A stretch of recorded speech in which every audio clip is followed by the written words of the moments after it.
Hey guys, welcome to a brand new episode of Hot Projects. We take a look at some of the biggest games on the blockchain right now. Let's get into today's video. First of all, we're going to touch on Golden Bros. Just because a month has gone by now and the game is continuing, it's having some little updates. The seasons are still running fine. In a month's time, we'll be able to withdraw the money that we've made from playing. But it is suffering some problems. As you can see, this is a great example. Entering a lot of matches at the moment with nobody other than bots in. And it's bound to happen because they delayed the release date for 2 months. But ouch, ouch. Just gonna get devoured. But what you're getting is uneven matchups where sometimes it's 1 against 3. Sometimes it works in your favor and you'll be 3 against 1. But it is affecting the quality of the game, I think, overall, because you're just not getting those regular matches against real people. But as you can see, I've now got 3,570 GBC token, and I will be able to withdraw that 1,500 at a time. So it'll be interesting to see what the exchange rate on that is, how much it'll be worth. But for Netmarble's first project into the blockchain space, I still enjoy the game, and if it had more people playing it, I think it would be more enjoyable on a regular basis. But for now, I'm just making those steady earnings. I'm looking forward to seeing how much that exchange rate is going to be and whether I'm going to actually see some ROI on the initial investment into purchasing NFTs. But with this delay, I'm not sure that's something I'm going to see. It is really annoying seeing the same bot come in. So Pangangan is not here. And Meow Meow is also not here. But can we win a 1v3? It's possible. Like if I catch people by surprise and they get a good setup. Okay, so we've got Freezing Mine and Mine Recovery. Let's get some range and catch people. Don't have to chase them. Freezing Orbiter to help slow people down. Speed. So we're now maxed out. Okay, we get just pounce on him. So I'm gonna try pull one down here, so that I can get a KO. No, they're not taking the bait. Can take the bait. Ouch. Touchdown.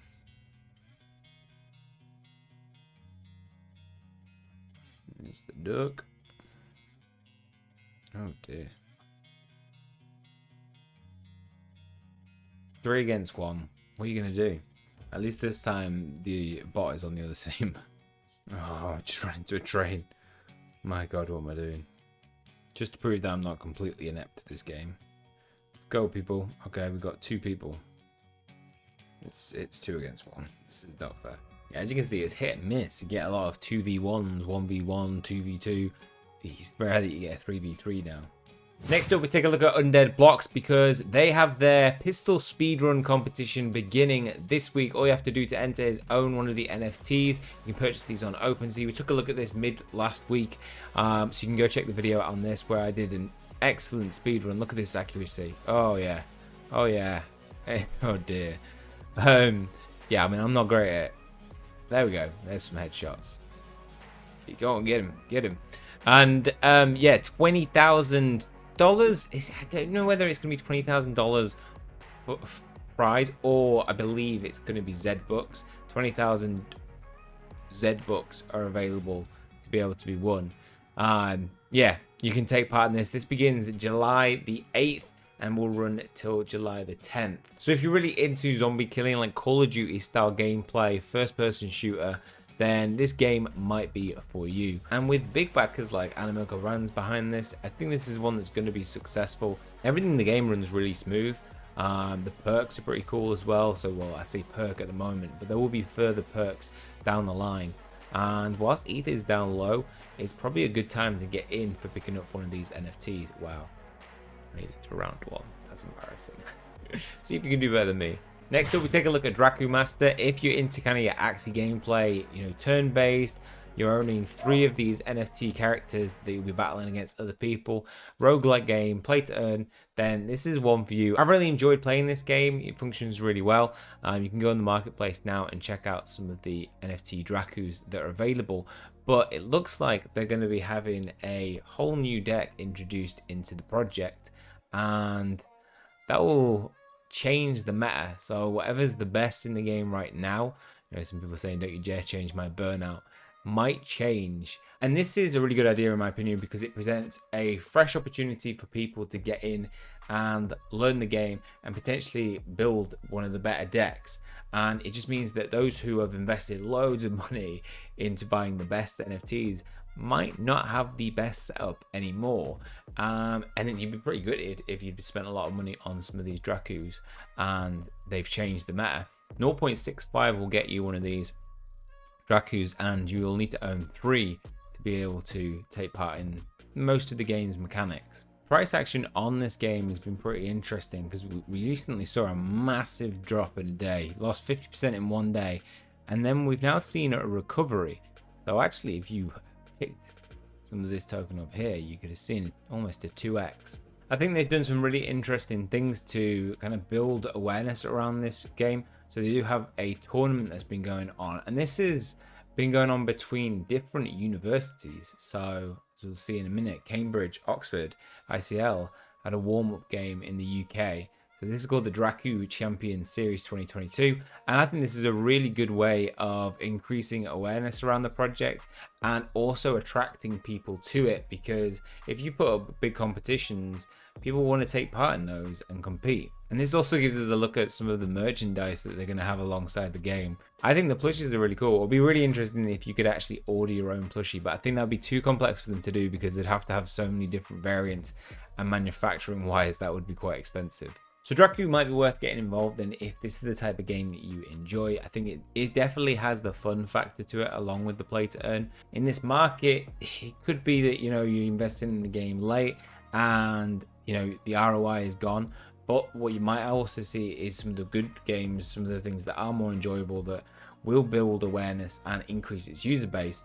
You could start to see them building from a bear market and getting lots of gains where some of these NFTs might be worth more. But we're yet to see that increase in value of NFTs that we had, you know, following July crash last year.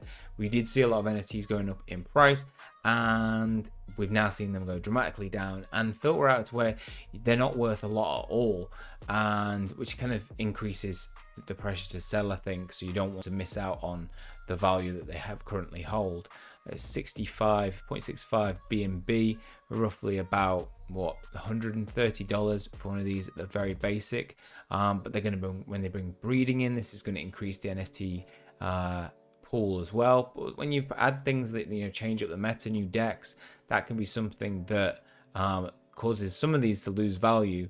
But a shift in decks could mean that, you know, these updates might see a change in the value of some of these NFTs, because it might be that the cards that they hold are more effective following an update, following a change of decks. Now, next up, we have a project which did amazing in the NFT gaming space, but will this do as well? And is this just a way for them to earn more money? Who knows? They're getting investments now into Bomb Crypto 2. So I think this is the difficulty with games. You're not going to see like Bomb Crypto and then Bomb Crypto future updates, because past a certain point, it becomes, you know, less worthwhile investing into a project in terms of, from the developer's side, creating new content. But we do need to see that, because what they've just shown is that if you invest in Bomb Crypto 2, the tokens that you hold could lose complete value when they completely ditch the game in any future updates and decide to bring out Bomb Crypto 3. So I would stay clear of this. I mean, the whitelist where you can buy the IDO will have ended by the time this video is released. But we saw this in Plants vs Undead when they brought out a new token, and yeah, it didn't work for them, and I don't think it will work for Bomb Crypto 2 either. I think this just shows that they are really easy, you know, quick to ditch any future updates that they will have planned for Bomb Crypto, because they could have just made these updates, made these changes within Bomb Crypto, but they've decided to start fresh. What this does is, if we take a look at Bitcoin, Bitcoin was at like $9 at its highest. It's now at 2 cents. Wow. Like, that is a dramatic drop. And that's what happens when you completely ditch this economy and start a new one.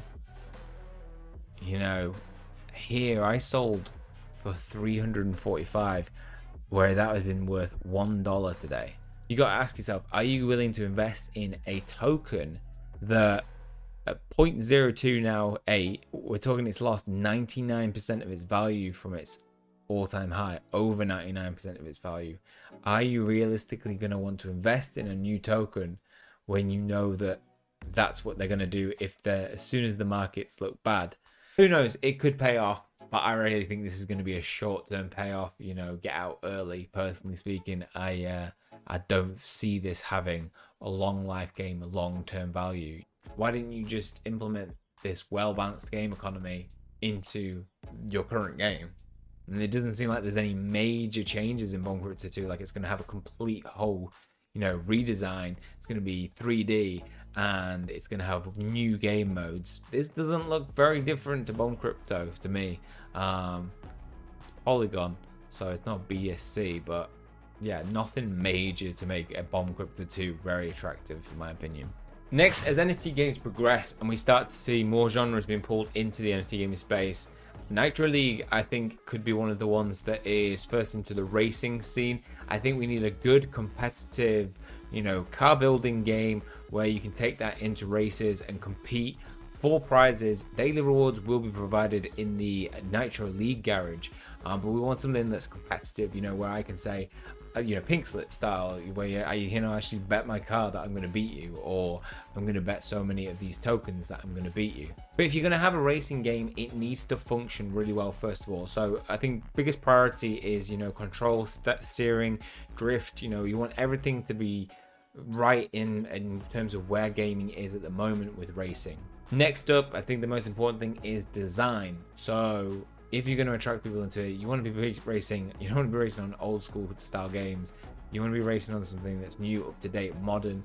And I think the design on the game looks great. So from what we see in the garage, this is obviously what they're going to be implementing into the game. And we can see some of the cars that were made available. And you can still purchase some of these on Virtua Terra. I purchased an Apollo Blink, so starting from $4.99.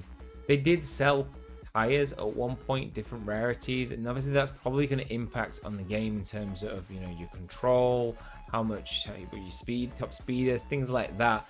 And I do have a problem with adding on things like this. For a racing game, multiplayer, you need to make it so that everybody's an equal chance. It's purely skill based, and that these, you know, more expensive NFTs, they're more aesthetically pleasing, and therefore, you know, you'd buy them because you want to show off, or that they increase the amount that you win potentially, or how much you can stake to you know, stake on a race to be able to bet with other people. But as soon as you start adding features like tires that increase your chances, you know, increase your control, top speed, things like that, acceleration, then you start making it a pay to win game. And I just don't think you're going to attract as many people in, because when competing in a game, you don't want to have, you know, a huge disadvantage, and you want to have a sense that you will one day be able to progress to acquiring an NFT that is, you know, top tier, so you would be able to complete at those high levels.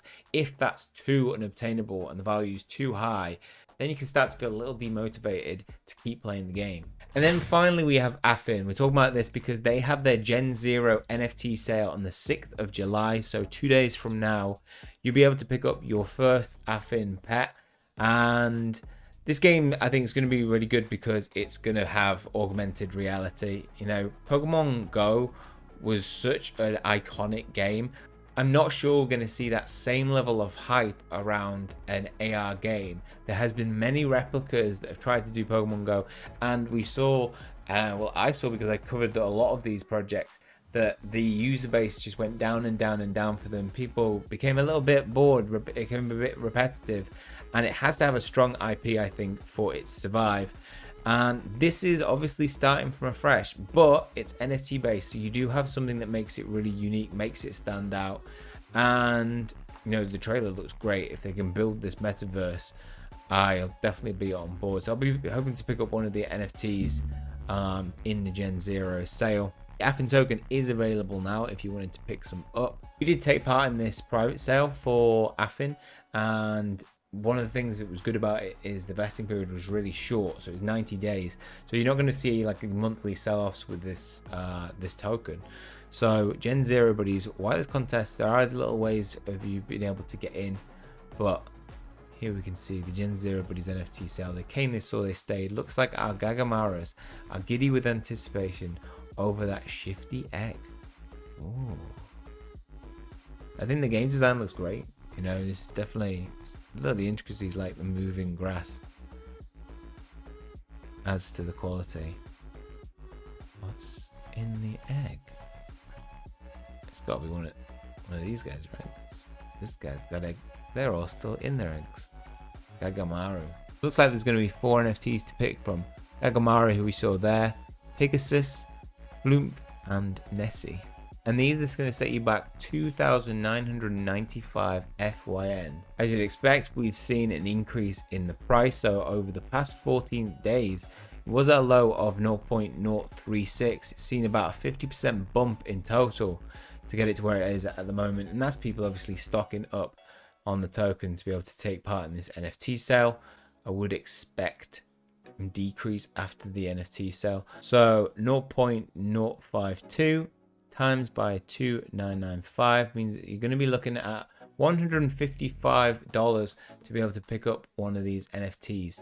As I said before in previous video, I think at the moment over $100 is a lot to spend on an NFT in this bear market. But you know, it's really about, do you think this game is something that you're going to be playing on a regular basis, and so will it make that initial investment worthwhile? Because I don't see, you know, it was making huge return of $150 off buying this one NFT in the game. You know, just in this market currently, it's very, very difficult. And I think this is one of the more, you know, high potential NFT Pokemon style games out there. They even won an award at the Crypto Expo in Asia for the most promising play to earn game in 2022. We initially did a dedicated video with this, and I remember it having a really good experienced team behind it. So I think this one that does have potential to actually be, you know, to get a lot of utility out of your NFTs when the game comes out. So plenty happening this week, a lot of competitions, a lot of NFT sales and opportunities, but be wary, you know, obviously being in this bear market at the moment, personally, I'm not really investing in much. I am buying NFTs obviously because I want to cover games and play them, but I'm not purchasing tokens themselves. I think I'm gonna wait. When are we gonna see the market pick up? Personally, I don't think it's going to be in the next couple of months. I feel like we're waiting. You know, we've got to be patient and wait. At some point, my point is, you know, 10,000. If Bitcoin gets to $10,000, then I'm getting in, and that's when I think we'll see a revival. Will it get to that point? I don't think so. It's a huge loss, but we've already seen so much loss, and yeah, it just doesn't seem to be going down. I just think if you look at the state of the world, I don't see anything massively changing in the next couple of weeks. But who knows? Could be wrong. Could see that this is the point where we see a big bump. BNB, I suggested that to Rob, obviously my work colleague, when it was at $200. So it'd still be up. But, you know, I'm talking $200 like a year ago. And that reached huge heights. I think it was 600 and something at its all-time high. Yeah, 686 at its all-time high. So 3x from that position. But yeah, we've come down since then. But yeah, stay cautious, invest carefully. That is all for this one. Hopefully you guys have enjoyed it. If you have, please leave a like on the video. Hit subscribe if you want to keep up to date with future content. That's all from me. See you guys soon.